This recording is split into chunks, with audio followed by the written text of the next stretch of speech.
जय हिंद students, welcome to Taruna defence academy. Let's serve India together. आज आर्मी की क्लास में बहुत ही स्पेशल होने वाला है। आर्मी की साइंस के 7 फेरे हम जो है कवर करने वाले हैं। 7 फेरों वाली क्लास आपकी आ चुकी है, जिसके अंदर देखो 7 दिन आपका रहेगा साइंस का, 7 दिन जीके। दोनों जो सब्जेक्ट हैं उन पे अच्छी कमांड आपकी हो जाएगी। ये 7 और 7 डेज अगर आप क्लास ले लेते हैं, अगर आपने पूरा सिलेबस कंप्लीट भी कर लिया है, तो आप अपनी तैयारी जान सकते हैं कि तैयारी कैसी है। बिल्कुल आपके एग्जाम के अकॉर्डिंग ही क्वेश्चन आपसे पूछे गए हैं। ज़्यादा से ज़्यादा क्लास को शेयर करना है और फटाफट से क्लास में आ जाना है और एकदम ईमानदारी के साथ जो है आपको ये टेस्ट लगाना है। ऑप्शंस आपके सामने हैं, क्वेश्चन आपके सामने आ चुके हैं। जल्दी से क्लास को स्टार्ट करते हैं। टेलीग्राम ग्रुप को ज्वाइन कर लेना, Taruna defence academy, and yes, play store से ऐप डाउनलोड करना ना भूलें। उसमें आपके लिए नोट्स अवेलेबल करवाए गए हैं। चलिए क्लास को स्टार्ट करते हैं। पहला क्वेश्चन है आपके पास, प्रकाश वर्ष किसकी इकाई होती है? समय की, दूरी की, विद्युत धारा की या द्रव्यमान की? देखो यहाँ वर्ष नाम देख के कंफ्यूज नहीं हो जाना, समय नहीं कर देना। प्रकाश वर्ष जो होता है दूरी की इकाई होती है, डिस्टेंस की। बी ऑप्शन राइट है। चलो साथियों, नेक्स्ट क्वेश्चन का आंसर दो। एम्पियर इकाई है। एम्पियर आवेश की, चुंबकीय फ्लक्स की, विद्युत धारा यानी कि इलेक्ट्रिक करंट की या कार्य की? तो आपको पता है एम्पियर जो है विद्युत धारा यानी इलेक्ट्रिक करंट की इकाई होती है। सी ऑप्शन राइट है। आप देख पा रहे हैं ऑप्शन यहाँ पे। कार्य का मात्रक है, कार्य वर्क का मात्रक, न्यूटन, जूल, वाट या प्रकाश वर्ष? बताएं, जल्दी से कमेंट करें। बिल्कुल बी ऑप्शन आपके सामने आ चुका है, यानी कि जूल जो है कार्य का मात्रक होता है। ठीक है, कार्य बराबर बल गुणा विस्थापन। कई बार सूत्र भी पूछा गया है, ध्यान रखें। कार्य का सूत्र क्या है? बल गुणा विस्थापन, फोर्स इनटू डिस्प्लेसमेंट, वर्क का सूत्र होता है। ठीक है, इसको भी नोट करें। नेक्स्ट क्वेश्चन है, बल यानी फोर्स का मात्रक क्या है? वाट, न्यूटन, एम्पियर या जूल? तो बल का मात्रक क्या होता है? न्यूटन। बी ऑप्शन यहाँ पे आपके सामने आ चुका है। नेक्स्ट क्वेश्चन देखिए, न्यूटन किस पद्धति में बल का मात्रक है? न्यूटन कौन सी पद्धति में बल का मात्रक है? तो आपके पास ऑप्शन आ चुका है। तो राइट का आंसर है एमकेएस पद्धति का मात्रक है न्यूटन। सीजीएस का भी पूछा जाता है, अर्ग अर्ग का पूछा जाता है। अर्ग किसका मात्रक है? तो अर्ग भी बल का यानी फोर्स का मात्रक होता है। सीजीएस पद्धति का मात्रक है, इंपॉर्टेंट है, इसको नोट कर लेंगे। नेक्स्ट क्वेश्चन पे चलते हैं। ताप का एसआई मात्रक क्या है? टेम्परेचर का, कूलाम, केल्विन, जूल या एम्पियर? तो ये केल्विन यहाँ पे राइट आंसर है, बी ऑप्शन। ठीक है, नेक्स्ट क्वेश्चन, पारसेक इकाई है, जवाब देंगे सभी। पारसेक समय, कार्य, दूरी या बल की? तो पारसेक जो होती है दूरी की इकाई होती है। सी ऑप्शन आपका क्या हो जाएगा? राइट हो जाएगा। ठीक है, नेक्स्ट क्वेश्चन, ज्योति तीव्रता का मात्रक है। ज्योति तीव्रता का मात्रक कैंडेला, पास्कल, पारसेक या प्रकाश वर्ष? तो ए ऑप्शन आपका क्या हो जाएगा? राइट हो जाएगा, कैंडेला। कैंडल से याद कर लो, कैंडल से ज्योति यानी कि प्रकाश हमको मिलता है, तो कैंडल से क्या मिलता है? ज्योति यानी प्रकाश मिलता है। तो कैंडल ज्योति तीव्रता का मात्रक है। नेक्स्ट क्वेश्चन, दाब की इकाई है। दाब की इकाई बताएंगे, डेसिबल, सेल्सियस, प्रकाश वर्ष या पास्कल? तो दाब की यानी कि प्रेशर की इकाई होती है जी पास्कल। यहाँ पे डी ऑप्शन देखो आपका राइट हो चुका है। क्लास को जिसने भी शेयर नहीं किया है शेयर कर दीजिए, कंजूसी नहीं करें क्लास को शेयर करने में, फटाफट से शेयर करें। लाइक नहीं किया है तो लाइक भी करें और सही सही ईमानदारी से जवाब भी दें। समय का मात्रक है, हर एक टॉपिक के क्वेश्चन हम कवर करेंगे। समय का मात्रक है, बताएं। पारसेक, प्रकाश वर्ष, अधिवर्ष या डाइन? जल्दी से बताएंगे। तो सी ऑप्शन आपके सामने आ चुका है, अधिवर्ष। समय का मात्रक क्या है? अधिवर्ष। इसके अलावा जो पारसेक आपको बता ही दिया है, किसका दूरी का मात्रक है? प्रकाश वर्ष भी दूरी का मात्रक है। डाइन जो है बल का मात्रक है। नेक्स्ट क्वेश्चन, ल्यूमेन किसका मात्रक है? ज्योति फ्लक्स, ज्योति तीव्रता, प्रकाश ऊर्जा, प्रकाश की तीव्रता?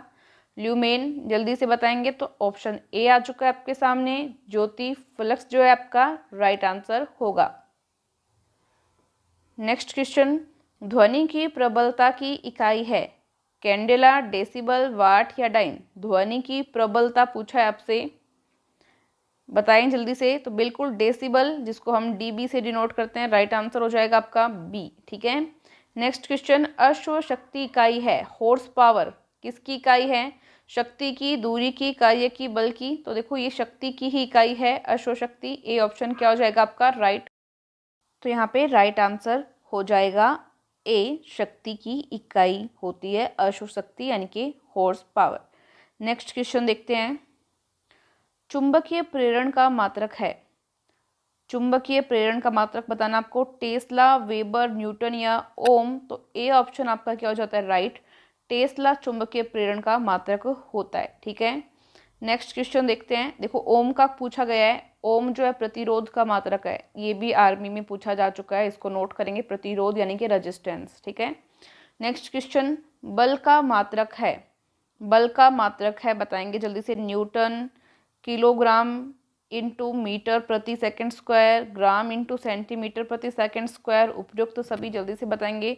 तो देखो बल के यानी फोर्स के ये सभी मात्रक एकदम सही हैं। ठीक है, ऐसे नहीं करना कि बाकी ऑप्शन पढ़ो ही नहीं, न्यूटन देखते टिक कर दिया और आगे उपयुक्त सभी भी दिया हुआ था और वो क्या हो जाए, फिर आपका आंसर रॉन्ग हो जाए। सारे पढ़ो, सभी बल के मात्रक हैं, तो राइट आंसर डी होगा। नेक्स्ट क्वेश्चन, बल आघूर्ण की इकाई है, न्यूटन, मीटर, न्यूटन गुणा मीटर, इनमें से कोई नहीं। तो सी ऑप्शन आपका राइट हो जाता है, न्यूटन गुणा मीटर बल आघूर्ण की इकाई होती है। ठीक है, नेक्स्ट क्वेश्चन, आवेश का मात्रक है, जल्दी से बताएंगे, आवेश यानी कि चार्ज, चार्ज, चार्ज की इकाई क्या है, कूलाम, न्यूटन, एम्पियर या ओम? तो चार्ज की इकाई कूलाम होती है। चार्ज दो प्रकार के हैं मुख्यतः आपके लिए, प्लस और माइनस। ठीक है, ए ऑप्शन आपका क्या हो जाता है राइट हो जाता है। कोणीय संवेग का मात्रक है, कोणीय संवेग का मात्रक आपको बताना है, न्यूटन गुणा मीटर, वेबर, जूल गुणा मीटर, कूलाम गुणा सेकेंड? ऑप्शन आ चुका है आपके सामने, सी जूल गुणा सेकेंड जो है कोणीय संवेग का मात्रक होता है। ठीक है, नेक्स्ट क्वेश्चन है, विभव तथा विभवांतर की इकाई है, वोल्ट, जूल प्रति कूलाम, उपयुक्त दोनों या कोई नहीं? देखो वोल्ट और जूल प्रति कूलाम दोनों ही विभव और विभवांतर की इकाई होती है। ठीक है, तो यहाँ पे ऑप्शन राइट कर देंगे, सी आपके सामने आ चुका है, उपयुक्त दोनों। ठीक है, पोटेंशियल और पोटेंशियल डिफरेंस। ठीक है, चलिए नेक्स्ट क्वेश्चन देखते हैं, विद्युत क्षेत्र की तीव्रता का मात्रक है, विद्युत क्षेत्र की तीव्रता का मात्रक वोल्ट प्रति मीटर, न्यूटन प्रति मीटर, ओम गुणा मीटर या न्यूटन प्रति कूलाम? जल्दी से बताएंगे, जवाब देंगे। विद्युत क्षेत्र की तीव्रता बिल्कुल डी ऑप्शन आपके सामने आ चुका है, न्यूटन प्रति कूलाम, न्यूटन प्रति कूलाम। एफ अपॉन कूलाम को जो आवेश होता है, जो चार्ज होता है, उसको सी से आप लिख सकते हो, एफ अपॉन सी भी आप इसको कर सकते हो। ठीक है, नेक्स्ट क्वेश्चन देखते हैं, विद्युत ऊर्जा का मात्रक है, विद्युत ऊर्जा इलेक्ट्रिक एनर्जी, ओम गुणा मीटर, किलोवाट घंटा, एम्पियर घंटा या कूलाम? जल्दी से बताएंगे। तो बी ऑप्शन आपके सामने आ जाता है, किलोवाट घंटा, किलोवाट घंटा जो है विद्युत ऊर्जा का मात्रक होता है। नेक्स्ट क्वेश्चन देखेंगे, कैलोरी मात्रक है, कैलोरी ऊष्मा एवं ऊर्जा का, तापमान का, शक्ति का या कार्य का? तो कैलोरी जो होता है ऊष्मा और ऊर्जा, एनर्जी ऊर्जा का मतलब और ऊष्मा का मतलब हीट। ठीक है, दोनों का मात्रक होता है कैलोरी। तो ए ऑप्शन आपका राइट आ जाता है। जवाब देंगे ईमानदारी से, एक दूसरे का देखा देखी करके जवाब नहीं देना है, ईमानदारी से जवाब देंगे। ओम मात्रक है, ओम किसका मात्रक है? अभी अभी मैंने आपको बताया था, रेजिस्टेंस यानी कि प्रतिरोध का मात्रक है, डी ऑप्शन राइट हो जाएगा। अब ओम गुणा मीटर की बात की जाए तो ओम गुणा मीटर किसका मात्रक होता है? विभव, विभवांतर, विशिष्ट प्रतिरोध या विद्युत? सी ऑप्शन आपके सामने आ चुका है, ओम गुणा मीटर किसका मात्रक होता है? विशिष्ट प्रतिरोध। ठीक है, स्पेसिफिक रेजिस्टेंस का मात्रक होता है, नोट कर लेंगे। नेक्स्ट क्वेश्चन, महो, महो किसका मात्रक है? प्रतिरोध, विशिष्ट ऊष्मा, प्रतिरोधकता या चालकता? तो महो होता है चालकता का मात्रक। किसका मात्रक होता है? चालकता का, डी ऑप्शन राइट हो जाएगा। इंपॉर्टेंट है ये, इसको इंपॉर्टेंट लगाओ। महो किसका मात्रक होता है? महो होता है चालकता का, कंडक्टिविटी। ठीक है, नोट करेंगे। नेक्स्ट क्वेश्चन, डेसिबल भी इंपॉर्टेंट है, इसको भी नोट करना। ध्वनि यंत्र, ध्वनि का एक स्वर का मात्रक, ध्वनि की तरंग दैर्घ्य का मात्रक, ध्वनि के स्तर का मापक, डेसिबल। क्या कह सकते हैं इसको? ध्वनि के स्तर का मापक होता है, ठीक है। ध्वनि प्रबलता का मात्रक बोल सकते हो आप इसको, या ध्वनि के स्तर का मात्रक आप इसको बोल सकते हो। डी ऑप्शन आपके लिए क्या हो जाता है? बिल्कुल राइट। नेक्स्ट है तरंग दैर्घ्य की एसआई यूनिट क्या है? बताएंगे जल्दी से। तरंग दैर्घ्य वेवलेंथ जिसको बोलते हैं SI unit, metre, minute, second या जूल। तो राइट आंसर आपके सामने ए आ चुका है, मीटर। 10th क्लास के लेवल के ही आपके एग्जाम में क्वेश्चंस आते हैं। अगर 10th क्लास तक की साइंस और जीके आपकी कंप्लीट है ना, और मैथ्स आपको समझ में आती है उतनी, तो आपको कोई नहीं रोक सकता। नेक्स्ट क्वेश्चन, भूकंप का मापन किसके द्वारा होता है? Seismograph, voltmeter, lactometer, ammeter. तो भूकंप वाला इतनी बार आ चुका है क्वेश्चन आर्मी के अंदर, सिस्मोग्राफ यहाँ पे इसका राइट आंसर होगा, तो नोट करें ए, ठीक है। नेक्स्ट क्वेश्चन, बिजली खपत की इकाई होती है, अभी थोड़ी देर पहले बताया था, क्या बताया था जल्दी से बताएं। बिजली खपत की इकाई, सी राइट है, किलोवाट घंटा बताई थी ना अभी ऊपर। नेक्स्ट क्वेश्चन है, भूकंप मापन स्केल का नाम है? Richter scale, ruler scale, seismo scale, lacto scale. देखो लेक्टोमीटर दूध की शुद्धता के मापन के लिए काम आता है, नोट करेंगे, दूध की शुद्धता के मापन के लिए लेक्टोमीटर काम आता है। अब यहाँ पे क्वेश्चन क्या है? भूकंप मापन स्केल, ये है रिएक्टर स्केल। क्या है? Richter scale. ये तो यंत्र है, ये तो क्या है? यंत्र है। भूकंप का मापन इसके द्वारा होता है, और वो जो ग्राफ होता है, और भूकंप मापन जो स्केल का नाम है वो क्या है? रिएक्टर स्केल है। ये भी बहुत ही ज़्यादा इंपॉर्टेंट क्वेश्चन है, बार बार आर्मी में रिपीट हुआ है, तो इसको ध्यान देंगे। देखो सिर्फ आर्मी के स्टूडेंट्स ही नहीं, बाकी एग्जाम्स की तैयारी करने वाले जो वो स्टूडेंट्स जिनके एग्जाम में साइंस का अच्छा सिलेबस आता है, वो भी ये क्लास देख सकते हैं। नेक्स्ट क्वेश्चन पे हम चलते हैं। क्वेश्चन आ गया आपके सामने, सौर विकिरण निम्न में से किस परास में दिखता है? सौर विकिरण, बी ऑप्शन आपके सामने आ चुका है, 390 से 780 नैनोमीटर ऑलमोस्ट, ठीक है।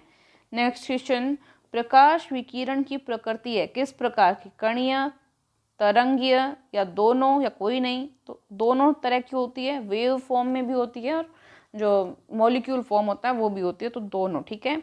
प्रकाश की गति है अधिकतम कितनी हो सकती है? जल्दी से बताएंगे, जल्दी से जवाब दो, इतनी बार आ चुका है, इंपॉर्टेंट क्वेश्चन है, बहुत ही इंपॉर्टेंट क्वेश्चन यहाँ पे आपके लिए सिलेक्ट किए हैं। जवाब देंगे ए ऑप्शन यहाँ पे आ चुका है, देख रहे हैं आप, 3 × 10⁸ मीटर प्रति सेकंड राइट आंसर है। नेक्स्ट क्वेश्चन, जब प्रकाश एक माध्यम से दूसरे माध्यम में जाता है तो क्या अपरिवर्तित रहता है? क्या चीज़ परिवर्तित नहीं होती जब प्रकाश एक मीडियम से, मानो एक जल से, वो मानो जल है एक माध्यम, दूसरा माध्यम कांच है, जल से कांच में जा रहा है या कांच से हवा में जा रहा है, अलग अलग मीडियम में चेंज कर रहा है वो, तो क्या चीज़ अपरिवर्तित रहेगी? तीव्रता, आवर्ती, वेग, या तरंग दैर्घ्य? तो आवर्ती यानी कि फ्रीक्वेंसी जो है वो अपरिवर्तित रहेगी, नहीं चेंज होगी, ओके, बी। नेक्स्ट क्वेश्चन देखो, एंडोस्कोप मरीज के पेट के अंदर के परीक्षण का यंत्र किस सिद्धांत पर कार्य करता है?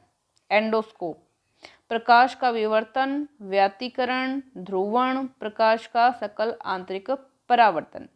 तो एंडोस्कोप क्या करता है? प्रकाश के सकल आंतरिक परावर्तन बोलो आप इसको, या टोटल इंटरनल रिफ्लेक्शन बोलो, या प्रकाश का पूर्णांतरिक परावर्तन बोलो, ऑलमोस्ट एक ही बात है। डी ऑप्शन आपके लिए क्या हो जाता है? राइट हो जाता है, ठीक है। नेक्स्ट क्वेश्चन, वास्तविक सूर्योदय से कुछ मिनट पूर्व ही सूर्य दिखाई देने लग जाता है, इसका कारण है?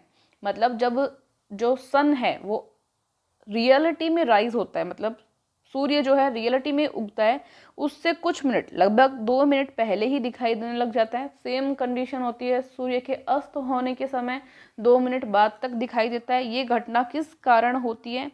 ये होती है, देखो, प्रकाश के अपवर्तन, यानी रिफ्रैक्शन ऑफ लाइट, रिफ्रैक्शन, ठीक है। नोट में क्या नोट करेंगे? मैं आपको परावर्तन और अपवर्तन में अंतर समझना है। परावर्तन की घटना नहीं होती है, ये घटना होती है अपवर्तन की। परावर्तन को इंग्लिश में बोलते हैं रिफ्लेक्शन, और अपवर्तन को बोलते हैं रिफ्रैक्शन, ठीक है, रिफ्रैक्शन। तो रिफ्रैक्शन की घटना है, नोट करेंगे इसको, सी ऑप्शन आपके लिए क्या हो जाएगा? राइट हो जाएगा। नेक्स्ट क्वेश्चन देखते हैं, क्षितिज के समीप सूर्य तथा चंद्रमा के दीर्घ वृत्ताकार रूप में दिखाई देने का कारण है? अपवर्तन, वास्तविक आकृति, परावर्तन, छदम, प्रकाशीय गुण। तो ए ऑप्शन आपके सामने होगा, यहाँ पे अपवर्तन का कारण है। ठीक है, देखो जब सघन माध्यम से विरल में या विरल से सघन माध्यम में प्रकाश की किरणें जाती है तो वो अपने पथ से विचलित हो जाती है, उसके कारण ये घटना होती है। आपको जो टॉपिक वाइज क्लास रहेगी उसमें ये अच्छे से मैं डिस्कस करेंगे, इसके बारे में बताऊंगी, तो वो क्लास आप जरूर देखना। प्रकाश की काफ़ी अच्छा जो है टॉपिक है और इससे काफ़ी क्वेश्चन बनते हैं। नेक्स्ट क्वेश्चन देखते हैं, कौन सा लेंस मायोपिया के उपचार में प्रयुक्त होता है? उत्तल लेंस, अवतल लेंस, दोनों या द्विफोक्सी लेंस? मायोपिया, बी ऑप्शन यहाँ पे क्या हो जाएगा, राइट हो जाएगा, अवतल लेंस। देखो इसको एक चित्र के माध्यम से हम समझ सकते हैं, यहाँ पे बनाते हैं। देखिए ये मानो हमारी क्या है, आँख है, ठीक है, ये आँख है, यहाँ पे रेटिना होता है, यहाँ पे क्या होता है, मान लो रेटिना होता है जिसपे चित्र बनता है, प्रतिबिंब बनता है, कोई भी वस्तु हम देखते हैं। यहाँ पे हमारा आँख का उत्तल लेंस होता है। आँख के अंदर कौन सा लेंस होता है, उत्तल लेंस होता है, जिसको हम कॉन्वेक्स लेंस भी कहते हैं। ठीक है, अब क्या होता है कि वो व्यक्ति जिसको मायोपिया रोग होता है, मायोपिया यानी कि निकट दृष्टि दोष का रोग, मायोपिया का एक नाम क्या है, निकट दृष्टि दोष, निकट दृष्टि दोष, इसी का नाम होता है मायोपिया। इसमें क्या होता है, निकट की वस्तु तो सही दिखाई देती है लेकिन दूर की वस्तु सही दिखाई नहीं देती। तो दूर से मानो क्या आ रही है, कोई किरण आ रही है, क्या आ रही है, कोई किरण आ रही है, वो यहाँ आई, यहाँ आई, यहाँ आई, और इस लेंस से टकरा के उसका जो प्रतिबिंब है, जो मतलब ये आपस में एक दूसरे को क्रॉस करती हैं, वो रेटिना से पहले ही बन गया। और ये बनना कहाँ चाहिए था, यहाँ पे रेटिना पर बनना चाहिए था, लेकिन ये बन कहाँ गया, पहले ही बन गया। तो मतलब प्रतिबिंब जो है रेटिना पर नहीं बन पाया और वस्तु जो है हमें क्लियर दिखाई नहीं देगी। तो अब क्या करेंगे, अब क्या होता है, मानो वापस यहाँ बनाते हैं हम आँख का चित्र। यहाँ पे ये हमारा उत्तल लेंस है, ये हमारी रेटिना मान लीजिए। अब यहाँ पे हम लगा देते हैं अवतल लेंस का चश्मा, लगा दिया। अवतल लेंस क्या करता है, किरणों को बिखेरता है। क्या करता है, ये किरण आई, इसको यहाँ इसने थोड़ा बिखेरने की ट्राई की, ठीक है, यहाँ ये आई, इसको थोड़ा यहाँ इसने बिखेरने की ट्राई की, ये आई, इसको थोड़ा बिखेरने की ट्राई की। समझ रहे हैं आप, ये थोड़ा बिखेरेगा किरणों को, इस तरह से करेगा, इस तरह से जाएंगी। और किरणें आई, थोड़ा बिखेरने की ट्राई की, फिर वो ऐसे जाएंगी, थोड़ा यहाँ आई, थोड़ा बिखेरने की ट्राई की, वो इस तरह से जाएंगे। ठीक है, तो ये मान लीजिए आप एक तरीके से इसको दोबारा से कोई अच्छा, मैं यहाँ पे चित्र आपके लिए लगा दूंगी, चित्र आपको यहाँ दिख रहा होगा अब आगे आपके सामने। इस तरह से ये क्लियरली मैं यहाँ पे बना नहीं पाई स्क्रीन के ऊपर, ये चित्र देखिए, इस तरह से किरणें आएंगी और वो क्या होंगी, जब लास्ट में आके आपस में क्रॉस होंगी, यहाँ तक मिलेंगे। अब ये यहाँ पे उत्तल लेंस आ गया, अब ये मिलाने की ट्राई करेगा, आपस में मिलाएगा, तो ये जो बिंदु बनेगा अब रेटिना पर बन जाएगा। ये जो बिंदु बनेगा वो क्या होगा, रेटिना पर बन जाएगा। ठीक है, तो इस तरह से ये लेंस जो है काम करता है किस रोग के उपचार में, मायोपिया रोग के उपचार में। तो इसको नोट करेंगे थोड़ा सा, ठीक है। चलिए नेक्स्ट क्वेश्चन देखते हैं, सूक्ष्म जीवों को देखने हेतु उपयोग में लाया जाने वाला यंत्र कौन सा है? दूरदर्शी, इलेक्ट्रोमीटर, बैरोमीटर, माइक्रोस्कोप या सूक्ष्मदर्शी? तो छोटे जीवों को देखने के लिए आपको पता है सूक्ष्मदर्शी यानी माइक्रोस्कोप जो यूज होता है, डी ऑप्शन क्या हो जाएगा यहाँ पे, राइट हो जाएगा। नेक्स्ट क्वेश्चन, पानी में डूबा सिक्का ऊपर उठा तथा पानी में आधी डूबी पेंसिल मुड़ी हुई प्रतीत होती है, ये किसके कारण होता है? प्रकाश के अपवर्तन के कारण, प्रकाश के परावर्तन के कारण, प्रकाश के विचलन के कारण, या उपयुक्त सभी? तो देखो अलग अलग प्रकार की घटनाएं हैं, तो उपयुक्त सभी तो बिल्कुल भी नहीं होगा। यहाँ भी जो सघन माध्यम और विरल माध्यम वाला सिचुएशन रहता है, किरण जो अपने पथ से भटक जाती है और जिस कारण क्या होता है, प्रकाश का अपवर्तन का नियम यहाँ पे लगता है, और ये राइट होगा। नेक्स्ट क्वेश्चन, प्रिज्म के लिए अधिकतम विचलन कोण किस रंग का है? अधिकतम विचलन कोण किस रंग का है आपको बताना है। बैंगनी, लाल, नीला और हरा, अक्सर बच्चे इसमें कंफ्यूज होते हैं। ए ऑप्शन देखो राइट है, बैंगनी रंग जो है वो अधिकतम विचलन दर्शाता है। ठीक है, नेक्स्ट क्वेश्चन देखते हैं, आकाशीय पिंडों को देखने हेतु किस यंत्र का उपयोग किया जाता है? पेरिस्कोप, दूरबीन, माइक्रोस्कोप, दूरदर्शी? बताओ जल्दी से। डी ऑप्शन क्या हो जाएगा आपके लिए, राइट हो जाएगा। दूर की वस्तुओं को देखने के लिए दूरदर्शी का उपयोग करते हैं। नेक्स्ट क्वेश्चन, टिंडल प्रभाव प्रकाश के किस गुण से संबंधित है? टिंडल प्रभाव नाम सुना होगा आपने, काफी इंपॉर्टेंट है। प्रकाश का प्रकीर्णन, फैलना, प्रकाश का निलंबन, प्रकाश का विसर्जन, प्रकाश का व्यतिकरण। तो आपके सामने ए ऑप्शन आता है राइट, प्रकाश के फैलने पे डिपेंड करता है ये, ठीक है। नियम जो है ये बचपन में रोशनदान वाला एग्जाम्पल याद है कि कोई रूम है, उसमें छोटी सी खिड़की है या कोई रोशनदान है, उससे कोई धूप आ रही है तो उसमें हमें छोटे छोटे कण जो है जिगजैग मोशन करते हुए दिखाई देते हैं, वही वाला है ये। नेक्स्ट क्वेश्चन देखते हैं, किस रंग के लिए तरंग दैर्घ्य अधिकतम होती है? वेवलेंथ अधिकतम किसके लिए है? बी ऑप्शन राइट होगा, लाल रंग के लिए तरंग दैर्घ्य अधिकतम है, ठीक है। नेक्स्ट क्वेश्चन, सूर्य से प्रकाश को पृथ्वी तक पहुंचने में कितना समय लगता है? ऑलमोस्ट बता दो कितना समय लगता है। बिल्कुल बी ऑप्शन राइट है, 500 सेकेंड का। प्रकाश की चाल सबसे अधिक होती है वायु में, निर्वात में, कांच में, हीरे में? प्रकाश की चाल सबसे अधिक किस में होती है? इलेक्ट्रोमैग्नेटिक वेव है, विद्युत चुंबकीय तरंग प्रकाश। सबसे अधिक चाल किस में होती है? ये अयांत्रिक तरंग का उदाहरण है प्रकाश जो है। यांत्रिक तरंग को तो चलने के लिए माध्यम की आवश्यकता होती है, लेकिन प्रकाश जो है अयांत्रिक तरंग का उदाहरण है, इसको चलने के लिए जो है माध्यम की आवश्यकता नहीं है। निर्वात में सबसे अधिक तेज चल पाता है ये प्रकाश जो है, बी ऑप्शन राइट होगा, ठीक है। नेक्स्ट क्वेश्चन, कटा हुआ हीरा चमकदार दिखता है पूर्ण आंतरिक परावर्तन के कारण, अपवर्तन के कारण, परावर्तन के कारण, ध्रुवण के कारण? बताएं जल्दी से। ऑप्शन आ जाता है ए, पूर्ण आंतरिक परावर्तन, टोटल इंटरनल रिफ्लेक्शन, राइट होगा। नेक्स्ट क्वेश्चन, सूर्य की किरणों को एक स्थान पर केंद्रित करता है उत्तल दर्पण, समतल दर्पण, अवतल दर्पण, सभी? अभी देखो थोड़ा ऊपर लेंस वाला क्वेश्चन आया था, यहाँ पे कौन सा क्वेश्चन आया? दर्पण यहाँ पे ऑप्शन में मिल रहा है, तो राइट आंसर क्या होगा? सी, अवतल दर्पण जो है एक स्थान पर केंद्रित करता है सूर्य की किरणों को, ठीक है। इसीलिए इसका यूज जो है सोलर कुकर वगैरह में होता है, ताकि खाना जो है जल्दी बन सके और एक जगह केंद्रित होके उसका जो क्वथनांक है, उसमें जो चीज़ें होती हैं बहुत तेज हो जाए, जल्दी हो जाए, बढ़ जाए।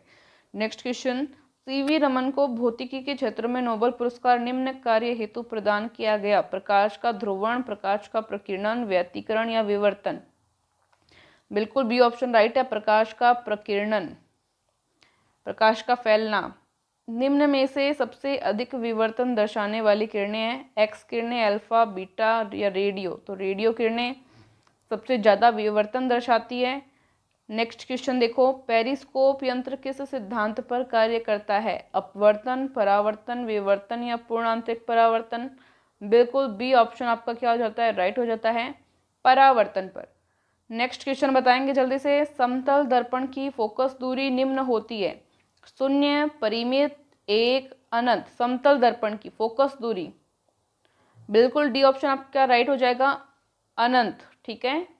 नेक्स्ट क्वेश्चन, समतल दर्पण में बना प्रतिबिंब होगा छोटा व आभासी, बड़ा और वास्तविक? बिंब के आकार का आभासी होगा, बिंब यानी वस्तु, ऑब्जेक्ट, ऑब्जेक्ट के आकार का वह वास्तविक होगा? बताएं जल्दी से। बिल्कुल सी ऑप्शन राइट है, ऑब्जेक्ट के आकार का और आभासी होगा, ठीक है, नोट कर लेंगे। नेक्स्ट क्वेश्चन, गाड़ियों के पीछे आ रही गाड़ियां देखने में कौन से दर्पण का उपयोग होता है? समतल दर्पण, अवतल दर्पण, उत्तल दर्पण या दोनों? सी, उत्तल दर्पण यानी कि कॉन्वेक्स मिरर का यूज होता है। नेक्स्ट क्वेश्चन, 1 वाट घंटा किसके बराबर होता है? जल्दी से बता दो। सी ऑप्शन राइट होगा, 3600 वाट। किस रंग के प्रकाश का तरंग दैर्घ्य अधिक होता है? देखो फटाफट रिवीजन क्लास है, मतलब जल्दी जल्दी चलना है। किस रंग के प्रकाश का तरंग दैर्घ्य अधिकतम होता है? बैंगनी, लाल, नीला, पीला? ये क्वेश्चन रिपीट हुआ है, बी, लाल रंग का, ठीक है, रिपीट हो गया, ऊपर भी आया था। प्रकाश का वेग ध्वनि के वेग से होता है, बराबर, कम, अधिक या निर्धारित नहीं? सी ऑप्शन राइट है, अधिक होता है। प्रकाश का वेग ध्वनि के वेग से अधिक होता है। घटना बताऊं कौन सी? बिजली का चमकना। बिजली चमकती हुई पहले दिखाई दे जाती है, चमकना यानी कि प्रकाश पहले उत्पन्न हो जाता है, प्रकाश पहले पहुंच गया, और आवाज बाद में सुनाई देती है बिजली की गड़गड़ाहट की, ठीक है। मतलब ध्वनि तो धीरे आई, बाद में आई, और जो लाइट आई वो लाइट पहले ही आ गई। तो मतलब प्रकाश की गति क्या है? अधिक है, ठीक है, प्रकाश का वेग अधिक है ध्वनि के वेग से। उत्तल लेंस की शक्ति होती है धनात्मक, ऋणात्मक, दोनों या कोई नहीं? तो बिल्कुल बी ऑप्शन राइट है, धनात्मक होगी। सबसे अधिक तरंग दैर्घ्य वाली तरंग है अल्फा, एक्स किरणें, बीटा किरणें, रेडियो किरणें? तो डी ऑप्शन राइट है, सबसे अधिक तरंग दैर्घ्य वेवलेंथ जो रेडियो वेव्स की होती है। नेक्स्ट क्वेश्चन, किसी लेंस की फोकस दूरी निर्भर नहीं करती, किस पे निर्भर नहीं करती? लेंस के द्वारक पर, लेंस की पदार्थ की प्रकृति पर, वक्रता त्रिज्या पर, फोकस दूरी पर। बताएं जल्दी से। बिल्कुल ए ऑप्शन राइट हो जाएगा, लेंस के द्वारक पर। नेक्स्ट क्वेश्चन, प्राथमिक रंग के उदाहरण। ये क्वेश्चन काफी बार आ चुका है एग्जाम में, जल्दी से बता दो, इजी है। ए ऑप्शन राइट हो जाएगा, लाल, नीला और हरा, रेड, ब्लू और ग्रीन। एक समतल दर्पण पर आपतित किरण 60 डिग्री का कोण बनाती है तो परावर्तन का कोण होगा। बिल्कुल बी ऑप्शन राइट हो जाएगा। परावर्तन वाला नियम पढ़ा है। ये समतल सतह है कोई, मान लो ये अभिलंब है, नॉर्मल है जिसको नॉर्मल कहते हैं। यहाँ कोई किरण आई है 60 डिग्री के कोण पर, वापस जाएगी 60 डिग्री के कोण पर ही, ये रूल होता है, ठीक है, परावर्तन का नियम है। तो ये राइट हो जाएगा यहाँ पे 60, कहाँ है, ये रहा, ठीक है। नेक्स्ट क्वेश्चन देखो, यदि किसी दर्पण को थीटा कोण से घुमाया जाए तो परावर्तित किरण का घूर्णन कोण कितना होगा? डी ऑप्शन राइट हो जाएगा, 2 थीटा जो है इसका घूर्णन कोण हो जाएगा। ध्यान से क्वेश्चन पढ़ो, कोई दर्पण है, मिरर है, उसको थीटा कोण से घुमा दिया, आपको पता है परावर्तित होने वाली किरण सेम एंगल से जाएगी, तो और थीटा कोण से घुमा दिया तो वो दोनों साइड ये जो इंक्लूड हो जाएगा, दुगुना हो जाएगा, तो परावर्तित किरण का घूर्णन कोण कितना हो जाएगा? 2 थीटा हो जाएगा, ठीक है। नेक्स्ट क्वेश्चन और देखो, पूर्ण आंतरिक परावर्तन होता है जब प्रकाश होता है। पूर्ण आंतरिक परावर्तन होता है जब प्रकाश होता है वायु से जल में, वायु से कांच में, हीरे से कांच में, जल से कांच में। सी ऑप्शन राइट है, हीरे से कांच में। इसके अलावा एक बात मेरी आप यहाँ नोट करें, पूर्ण आंतरिक परावर्तन की घटना एंड टोटल इंटरनल रिफ्लेक्शन की घटना तब होती है जब कोई किरण, यानी कि जब प्रकाश जो है वो सघन माध्यम से, डेंसर मीडियम से रेयर मीडियम में यानी विरल माध्यम में जाता है, सघन से विरल में जाता है, ठीक है। मानो कि वो जल से वायु में जा रहा है, जल सघन है, जल से वायु में जा रहा है, तो प्रकाश के पूर्ण आंतरिक परावर्तन की घटना हो सकती है। यहाँ पे ऑप्शन हमें इनमें से कुछ मिलता नहीं है, मतलब सघन और विरल वाला। और यहाँ पे हीरे से कांच में, हीरा सघन है, कांच जो है हीरे की तुलना में विरल है, तो सी ऑप्शन क्या हो जाएगा यहाँ पे? राइट हो जाएगा, ठीक है। नेक्स्ट क्वेश्चन देखते हैं, माध्यम के ताप बढ़ने के साथ प्रकाश की गति पर क्या प्रभाव पड़ता है? माध्यम में ताप बढ़ेगा तो प्रकाश की गति पर क्या प्रभाव पड़ेगा? सी ऑप्शन राइट है, वही रहती है, ना तो घटेगी ना बढ़ेगी, वही रहती है, ठीक है, प्रकाश की गति जो होती है। 2 क्वेश्चन और देखेंगे, सूर्य ग्रहण होता है जब, सूर्य ग्रहण कब होता है? जल्दी से बता दो, कौन किसके बीच में आता है? बिल्कुल ए ऑप्शन राइट है, जब चंद्रमा सूर्य और पृथ्वी के बीच में आ जाता है। यहाँ पे तो है मानो सूर्य, ये क्या है? सूर्य, ये क्या है? पृथ्वी, चंद्रमा इसके बीच में आ गया तो प्रकाश को रोक लेगा, तो क्या होगा? सूर्य ग्रहण होगा, ठीक है, क्या होगा? सूर्य ग्रहण होगा। नेक्स्ट क्वेश्चन क्या है, चंद्र ग्रहण घटित होता है किसके दिन? अमावस्या के दिन, पूर्णिमा के दिन, अमावस्या पूर्णिमा दोनों दिन, या कोई नहीं? बी ऑप्शन राइट होगा, चंद्र ग्रहण जो है हमेशा पूर्णिमा के दिन ही घटित होता है, ठीक है। तो ये क्वेश्चंस आपके हो चुके हैं। आई होप आप सभी को क्लास बहुत अच्छी लगी होगी, और अच्छी लगी हो तो शेयर करना बिल्कुल भी नहीं भूलना है। हमारा सपोर्ट करते रहें, हम आपके लिए और अच्छी अच्छी क्लासेस लेके आते रहेंगे। थैंक यू सो मच, जय हिंद।